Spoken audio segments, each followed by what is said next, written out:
498 झूठे दहेज केस में जीत कर दिखाओ। अपनी झूठी पत्नी को उसी के जाल में कानूनी रूप से फंसाओ।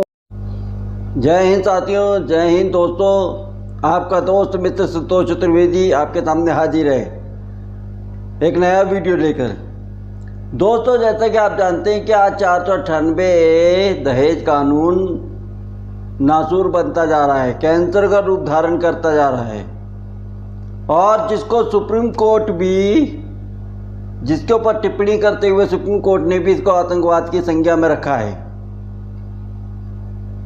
क्यों ये जरूरत पड़ी सुप्रीम कोर्ट को कहने की, इस पे पहले जरा सा रोशनी डाल देते हैं। क्योंकि इस कानून का 98% दुरुपयोग हो रहा है, गलत उपयोग हो रहा है। भोले भाले पति और ससुराल वालों को झूठे केसों में फंसा के धमकी देकर झूठे केसों में फंसा कर झूठे केसों में डालकर अपना उल्लू सीधा करना और अपनी पैसे लेने के चक्कर में ये सारे कार्य हो रहे हैं। इसीलिए सुप्रीम कोर्ट ने भी कहा है, माननीय सर्वोच्च न्यायालय ने, कि ये बहुत ही ज़्यादा गलत इस्तेमाल हो रहा है। इसमें पुलिस वाले भी मिले होते हैं, क्योंकि बिना उनके मिले ये कार्य नहीं हो सकता। आप इस चीज़ को ध्यान रखिएगा। अगर पुलिस वाला नहीं मिला होगा तो ये कार्य नहीं हो सकता। पुलिस वाले की मिली भगत से ये कार्य होते हैं, क्योंकि पुलिस वाले और सिविल कोर्ट के जज जो होते हैं सीजन के, उनको एक नज़र में ही समझ में आ जाता है पढ़ने के बाद कि ये केस झूठा है, लेकिन उसके बाद भी कोई उस पर कार्रवाई नहीं, न्याय संगत कोई फैसला नहीं। क्यों? किसी को न्याय करना नहीं, समझना नहीं। अब क्यों नहीं समझना वो आप समझिए, क्योंकि हर चीज़ के पीछे एक लालच होता है, एक पैसा होता है। पैसा, लालच, ये चीज़ चलती है, पैसे का लालच। सबसे मेन पॉइंट, आपको बचना है। अब बचने के लिए क्या करना पड़ेगा? बहुत से लोग हैं अपने आप को हरेसमेंट कर लेते हैं, अपने आप को नुकसान पहुंचाते हैं, अपने आप को आत्महत्या कर लेते हैं, अपने आप को जान से मारने की कोशिश करते हैं। उनको लगता है इसका कोई सलूशन, कोई समाधान नहीं है, क्योंकि जितने भी लोगों के पास वो जाते हैं, चाहे वो ज़्यादातर 90 काफ़ी हद तक एडवोकेट हूँ, वैसे लोग हूँ, तो ज़्यादातर सब जगह तो यही जवाब उन्हें मिलता है, डराया जाता है कि भाई सारे केस, सारे कानून लड़कियों के हक में हैं, तुम कुछ नहीं कर सकते। देखिए, मैं सीना ठोक के कहता हूं कि अगर आप चलेंगे सही ढंग से और मेरी बात मानेंगे, आपके हक में कानून है। सुप्रीम कोर्ट ने आपको पावर दे रखी है, लेकिन पावर का इस्तेमाल कब करेंगे? जब आपको पावर के बारे में पता होगा, जब आपको कानून के बारे में जानकारी होगी, जब आपको उसके बारे में सही सटीक जानकारी होगी। मैं कहता हूं आप 498, 323, 406 में फंसे, आप मेरे पास आइए। क्या लाखों रुपए देकर आप अपनी सारी बदनामी भी झेलते हैं, कुछ भी करते हैं, लेकिन कुछ नहीं होता। वहाँ मेरे को कम से कम कीमत दे के आप मेरे ऑफिस आइए, मैं आपको सारी चीज़ सलाह दूंगा और सब चीज़ बताऊंगा आपको। अगर आप उस स्टेप बाय स्टेप चलते रहेंगे तो मेरी गारंटी है, मैं आपको बोलता हूँ, आप लड़की वालों के चक्कर में नहीं फंसेंगे। आप उनको मुँह तोड़ जवाब देने की क्षमता रखते हैं, आप में है हिम्मत। लेकिन कानून को समझिए, कानून को पढ़िए, कानून को जानिए। जब तक आप कानून नहीं जानेंगे आप कुछ नहीं कर पाएंगे। एक छोटा सा उदाहरण है, सीधी सी सिंपल सी बात है दोस्तों। अगर आप घर में सब्जी काट रहे हैं चाकू से, अगर आपको काटना आता है तो आप सब्जी काटेंगे, और आपको काटना नहीं आता, आप अनाड़ी हैं, आपको जानकारी नहीं है, फर्स्ट टाइम कर रहे हैं, तो आप अपनी उंगली काट लेंगे। तो करना क्या है आपने? सोचना समझना आपने कानून के हिसाब से। आइए मेरे पास, जानिए और समझिए कि क्या है ये कानून और क्या कर सकते हो आप लोग। मत कीजिए अपने आप को आत्महत्या, मत कीजिए उन 2 कौड़ी लड़कियों के लिए अपने आप को ख़त्म। उनके लिए जीना सीखे जिन्होंने 25 साल, 30 साल, 20 साल, 18 साल, 22 साल आपको पाल पोस के बड़ा करा। उन माँ बाप के लिए जीना सीखे, उन अपनों के लिए जीना सीखे जो आज भी आपकी परवाह करते हैं। सबक सिखाइए उन लड़कियों को। मत कीजिए आत्महत्या, मत कीजिए सुसाइड। नहीं रास्ता समझ में आ रहा, मेरे पास फोन उठाइए, बात कीजिए। किसने कह दिया नहीं हो सकता? हर काम हो सकता है कानून के दायरे में। आप जाने कि जब हम लव मैरिज करते हैं या अरेंज मैरिज, जब शादी बिल्कुल रजामंदी से हो रही है, फिर शादी के बाद ऐसा क्या होता है जिसके बाद लड़की वाले और लड़की खुद ऐसी बदल जाती है? ये ड्रामे क्यों होते हैं और किस लिए होते हैं? जानिए इस चीज को। मैं आपको स्टेप बाय स्टेप बताऊंगा, आप बने रहिए मेरे साथ, आप देखिए मेरे साथ। मैं आपको सारी चीज स्टेप बाय स्टेप बताऊंगा, एक एक पॉइंट बताऊंगा। अगर आपको मेरी बात सच लगे, सही लगे, तो मेरे वीडियो को ज़्यादा से ज़्यादा लाइक करिए, शेयर करिए, मेरे चैनल को सब्सक्राइब कीजिए, यूट्यूब चैनल को, और लोगों तक ये जानकारी पहुंचाइए ताकि ये हजारों लाखों नहीं करोड़ों लोग इस चक्कर में बर्बाद होने से बच जाएंगे। आपकी एक जरा सी कोशिश मेरी मकसद को कामयाब बना सकती है। मैं ये मकसद लेके बैठा हूँ कि कोई भी लड़का वाला बिना वजह, जिसने कुछ नहीं करा, वो लड़की वालों के सामने नहीं झुकेगा और उनको मुंह तोड़ जवाब देगा, वो भी कानूनी रूप से।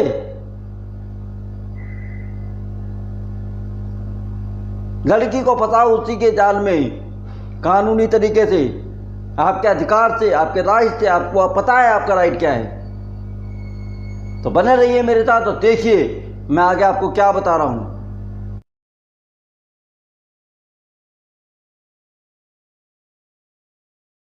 जैसा कि मैं अभी आपसे बात कर रहा था और आपको बता रहा था कि कानूनी अधिकार आपके क्या हैं। अब मैं उन्हीं पॉइंट पे आता हूँ, उन्हीं टॉपिक पे आता हूँ। आप ध्यान से सुनिएगा। सबसे पहली बात कि आपकी पत्नी अगर आपके साथ कुछ गलत कर रही है, जो पॉइंट मैं बता रहा हूँ, अगर उसमें से कुछ भी कर रही है, तो सबसे पहले आपको उसमें सावधान होने की जरूरत है। और वो क्या चीज़ है?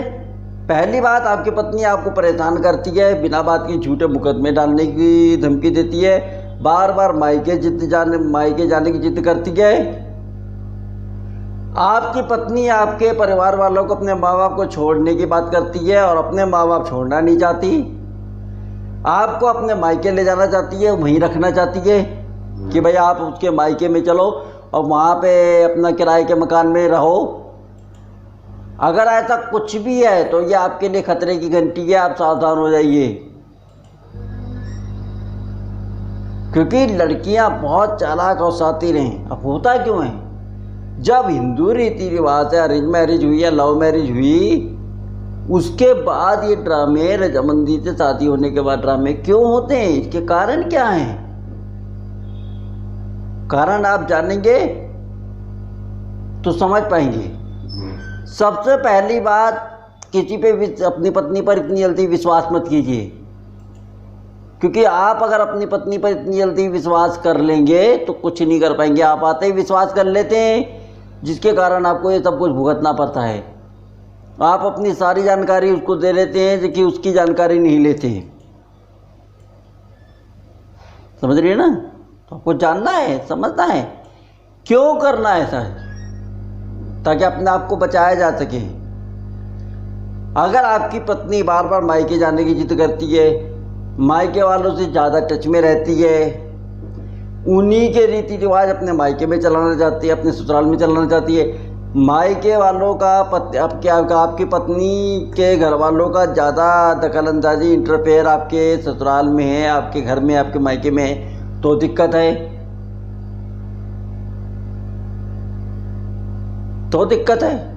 अगर ये सब हो रहा है तो भयंकर घंटी है खतरे की, इसको समझ जाइए। इससे पहले कुछ वो करे, आप अपने कदम उठाइए। जाने की लड़कियां ऐसी करती क्यों हैं? बहुत से लोगों के मेरे पास कमेंट आते हैं, जो सवाल होता है कि सर हमने तो लव मैरिज करी है, हमने तो अरेंज मैरिज करी है, सब रीति रिवाज से, जबरदस्ती शादी नहीं हुई, रजामंदी से रजामंदी से हुई है, राजीनामे से बढ़िया तरीके से शादी हुई है, फिर लड़कियां ऐसे क्यों करती हैं शादी के बाद? आखिर क्या करती हैं पत्नियां ऐसी, क्यों करने लग जाती, क्या कारण है? नहीं समझ में आ रहा। उनके लिए मेरा जवाब है,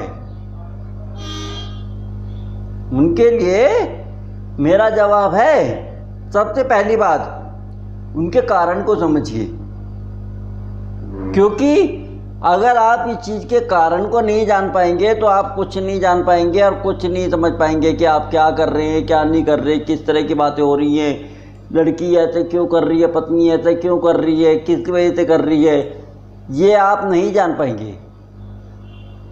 आप जानिए, समझ लीजिए, आप कुछ नहीं कर पाएंगे इसमें अगर आप ऐसे अनाड़ी बने बैठे रहेंगे। जानिए अपने अधिकार को कि लड़कियां क्यों कर रही हैं, पत्नी में आखिर ऐसी क्या प्रॉब्लम हो गई, न खाने की फिक्र, न कमाने की चिंता, न मान सम्मान की कोई कमी है, फिर क्यों ऐसा हो रहा है? इसका सबसे बड़ा कारण है कि लड़की आपको पसंद नहीं करती है। माँ बाप के कहने पर, घर वालों के कहने पर दबाव में आकर उसने शादी करी आपसे। अब दबाव में शादी करी है तो निभा नहीं पाएगी। क्यों? उसके कई कारण हैं। पहला कारण कि या तो लड़की अपना किसी और से प्यार करती है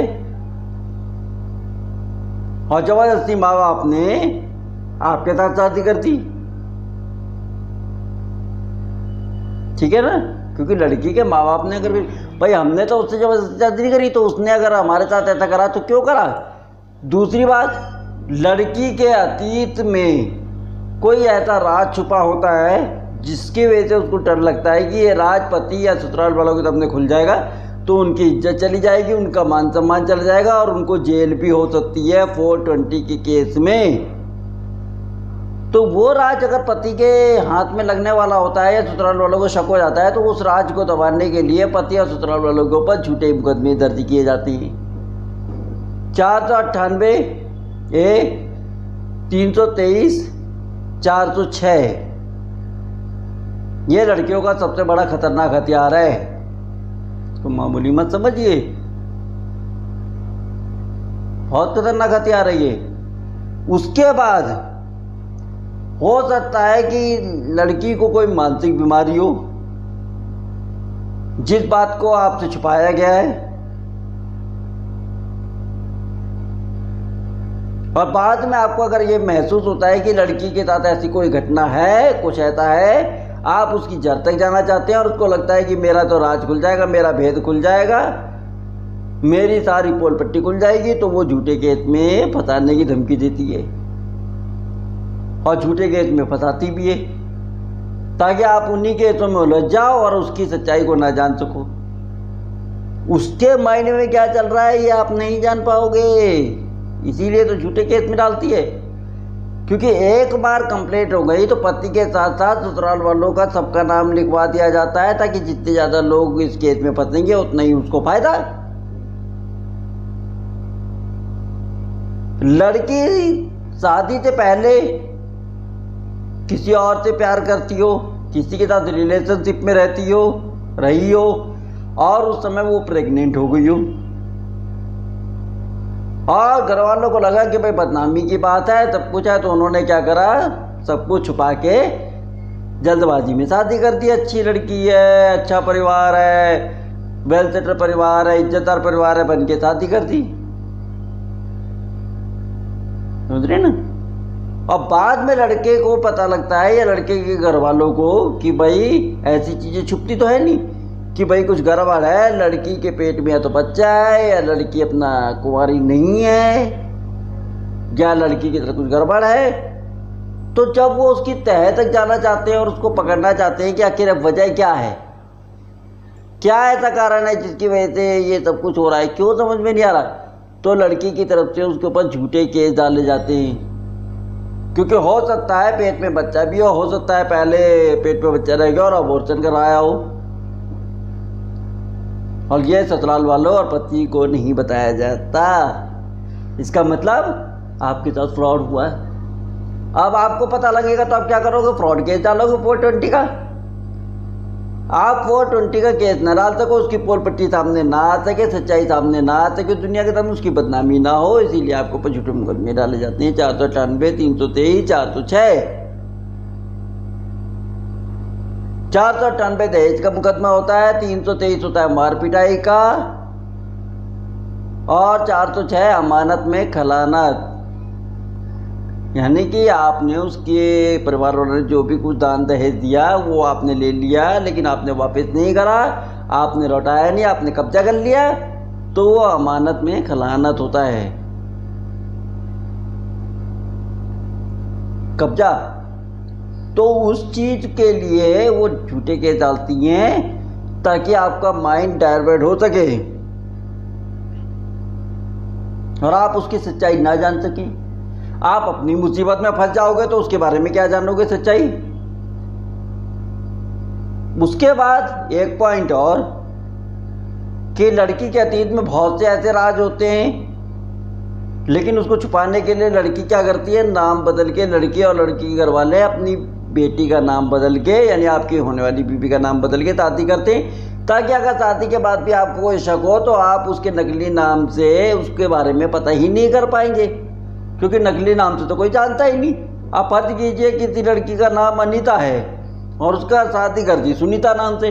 अब सुनीता नाम से आप कहीं भी सर्च मार लीजिए, कहीं भी गूगल पे चले जाइए, कहीं भी किसी भी जगह पता कर लीजिए, कोई नहीं बताएगा, क्योंकि सब तो उसे अनीता के नाम से जानते हैं, सुनीता के नाम तो कोई जानता ही नहीं। वही लड़की सुनीता, ये कौन जानता है।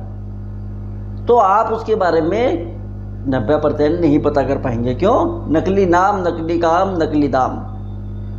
सोचिए, समझिए, दिमाग से जोर डालिए दिमाग पे।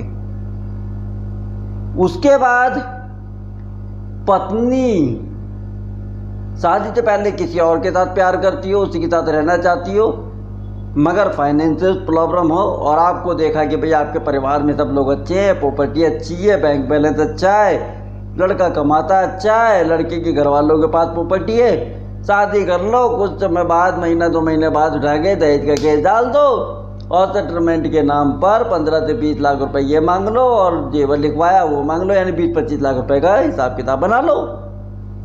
उसी पैसे को लेकर अपने प्रेमी, अपने आशिक के साथ जाके मस्ती करो, मौज मस्ती करो, पति को फंसाओ।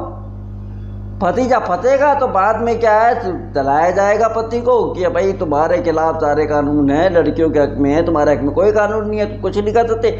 डर के मारे पति वाले अपनी इज्जत की खातिर 15-20 लाख रुपए दे देती। जो उसका मकसद था वो पूरा हो गया, क्योंकि वो अपने पहले प्यार को नहीं भूल पा रही है। बहुत सी ऐसे राज हैं पत्नियों के जो शादी से पहले होते हैं। अगर आपने वो चीज़ पकड़ ली, आपने उनकी कमजोरियां पकड़ ली, आपने उनकी धोखाधड़ी पकड़ ली, और जब लड़की को लगा ये तो फंसा देगा मुझे, मेरे ऊपर केस डाल देगा, मेरी लाइफ बर्बाद होगी, मेरे भाई के वाले जेल जाएंगे, तो उसको बचने के लिए एक ही रास्ता है, 498, 323, 406 डाल दो, दहेज केस, दावड़ी केस डाल के उनको फंसाओ ताकि ये कुछ ना कर पाए।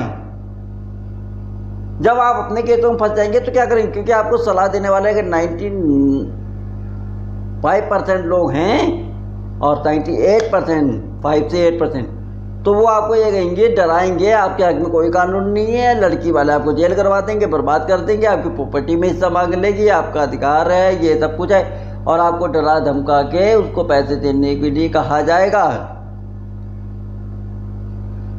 और जो बिचौलिया शादी करवाता है, अगर कोई जान पहचान का है जिसने शादी करवाया, उसके बाद आप शादी के बाद ऐसी प्रॉब्लम आती है, उससे बोलोगे तो कहेगा भाई मैंने तो शादी करनी थी, मैंने तो शादी करवा दी, अब भैया हमें तो पता नहीं था, अब तुम जानो तुम्हारा काम जाने। वो सीधे बोलेगा, चाहे वो महिला हो पुरुष हो, वो सीधे बोलेगी कि भाई हमें नहीं पता, अब तो तुम जानो तुम्हारा काम जाने, हमने तो शादी करवानी थी, हमारे सामने ऐसी कोई बात नहीं थी और तुम जानो। और क्योंकि वो इसी शादी को करवाने के लिए, झूठी शादी करवाने के लिए पैसा ले लेता है दूसरों से।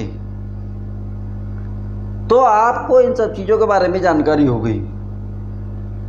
अब अगर आप फंस जाते हैं तो क्या करेंगे, ये सब जानने के लिए आप संतोष चतुर्वेदी हेल्पलाइन में आइए, ऑफिस में आइए, बैठ के बात कीजिए। अगर ऑफिस में नहीं आ सकते, आप दूर के हैं, ऑल ओवर इंडिया में कहीं से भी हैं आप वहाँ से भी हमारी पेमेंट ऑनलाइन कर सकते हैं, पेटीएम के ज़रिए ऑनलाइन कर सकते हैं पेमेंट, और पेमेंट करने के बाद अपनी समस्या बता के अपना समाधान पा सकते हैं।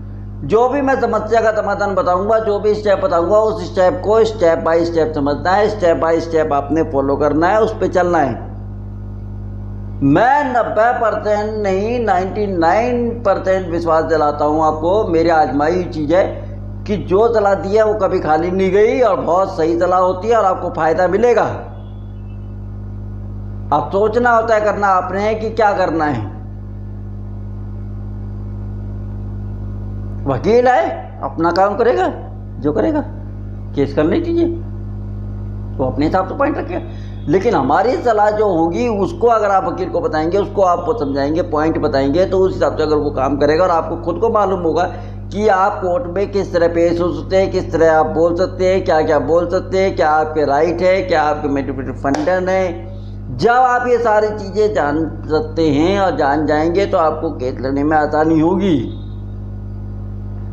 498 और लड़की यानी अपनी पत्नी के खिलाफ अगर कोर्ट में केस लड़ने जा रहे हैं, चाहे 498 हो, चाहे 325 हो, चाहे 406 हो, चाहे 125 हो, वो एक जंग है। और जंग में जाने से पहले अपनी पूरी तैयारी आप कर लीजिए।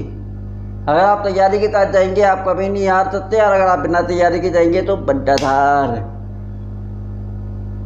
सोचना आपने, समझना आपने। मेरे नंबर स्क्रीन पे आपको मिल जाएंगे, मेरा एड्रेस मिल जाएगा, आप अपना मुझसे संपर्क कर सकते हैं। और 1 टाइम की फीस, हमारी एक ही बार की फीस होती है हर केस में, अलग अलग केस में। हर केस की फीस एक ही अलग अलग होती है। हर केस की मतलब आप 4 केसों के बारे में डिस्कस करेंगे तो 4 केसों की अलग अलग फीस, 4 केसों की अलग अलग फीस देनी पड़ेगी। लेकिन 1 टाइम की होती है, दोबारा देने की जरूरत नहीं है आपको। अब सोचना आपने, जानना आपने। अगर आपको मेरे वीडियो अच्छी लगे तो दोस्तों प्लीज़ इसे लाइक करें, सब्सक्राइब करें, दोस्तों रिश्तेदारों में WhatsApp, Twitter, Google, Facebook, Instagram, इन सब पे शेयर करें, ताकि आने वाले समय में बहुत से लोग आपकी तरह मायूस लोग बच सकें। और पत्नियों का जो अत्याचार बढ़ रहा है, इस पे विराम लगाना है, और वो भी कानूनी हथियार से। पत्नी को फंसाओ उसी के जाल में, उसी के हथियार से, कानूनी हथियार से। लड़ो कानून की लड़ाई और जीत के दिखाओ। हम बैठे हैं ना भाई, किस बात कर रहे हैं। जय हिंद, वंदे मातरम।